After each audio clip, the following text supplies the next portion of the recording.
আজকে বানিয়ে নিলাম বাঙালির একেবারে ঘরোয়া স্বাদের দারুণ একটি পদ, মাখো মাখো দই কাতলা। এর জন্য লাগছে সাদা সর্ষে ও কালো সর্ষের পেস্ট, পোস্ত, চালমগজ, কাজু ও কাঁচা লঙ্কার পেস্ট, পেঁয়াজের পেস্ট আর ফেটানো টক দই। প্রথমেই কাতলা মাছগুলো নুন হলুদ মাখিয়ে ভালো করে ভেজে তুলে রাখলাম।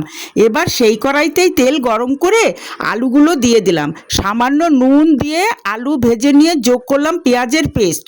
পেঁয়াজটা ভালো করে কষে গেলে একে একে দিয়ে দিলাম সাদা সর্ষে কালো সর্ষের পেস্ট, পোস্ত, চালমগজ, কাঁচু লঙ্কার পেস্ট আর সবটা সুন্দর করে কষিয়ে নিলাম। এবার আসল চমক, দিয়ে দিলাম ভালো করে ফেটানো টক দই। দইটা যাতে না কাটে তাই ভালো করে মিশিয়ে নিয়ে সামান্য জল দিয়ে দিলাম, সঙ্গে দুটো কাঁচা লঙ্কা। তারপর ভেজে রাখা মাছগুলো দিয়ে দিলাম ঝোলে। ঢেকে মাঝারি আছে প্রায় 10 মিনিট রান্না হতে দিলাম, যাতে মাছের মধ্যে মশলার স্বাদটা একেবারে ঢুকে যায়। সবশেষে সামান্য গরম মশলা ছড়িয়ে নামিয়ে নিলাম। ব্যাস তৈরি একেবারে ঝাল ঝাল টক টক মশলাদার মাখো মাখো দই কাতলা। এই সহজ পদ্ধতিতে এমন স্বাদের দই কাতলা একবার বানিয়ে দেখবেন কিন্তু। তাহলে আজকের মতন এই পর্যন্তই। আবার অন্যদিন অন্য কোনো নতুন ভিডিও নিয়ে হাজির হয়ে যাবে। ভালো থেকো, টাটা।